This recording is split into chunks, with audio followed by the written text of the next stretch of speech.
महादेवी हत्तीणीसाठी कोल्हापूरकर आक्रमक पाहायला मिळतात। आज नांदेड ते कोल्हापूर मूक पदयात्रेचं आयोजन करण्यात आलंय। नांदेडीतून पहाटे 5 वाजल्यापासून पदयात्रा सुरू झाली आहे। शेकडो कोल्हापूरकर पदयात्रेमध्ये सहभागी झालेत। महादेवी हत्तीण परत करण्याची मागणी केली जाते। शेतकरी नेते राजू शेट्टींच्या नेतृत्वात पदयात्रेचं आयोजन करण्यात आलेलं आहे।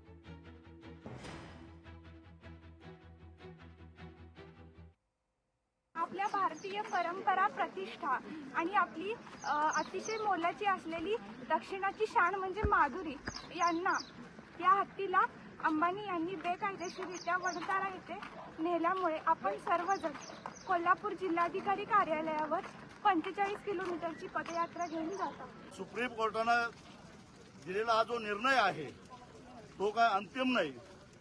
संविधानानं सुप्रीम कोर्टाने दिलेला निर्णय बदलण्याचा अधिकार या देशाच्या महामहिम राष्ट्रपतींना आहे। तिनं तिच्या भावना व्यक्त केलेल्या आहेत। 4 तास नांदणीमध्ये मिरवणूक चालू असताना तिनं पाण्याचा थेंब घेतला नाही, फळं घेतली नाहीत। एवढंच नव्हे तर रडत रडत ती गेली। ज्या माधुरीनं आमच्या 742 गावांचे प्रमुख असणाऱ्या मठाधिपतींना रडवलं, स्वतः रडली।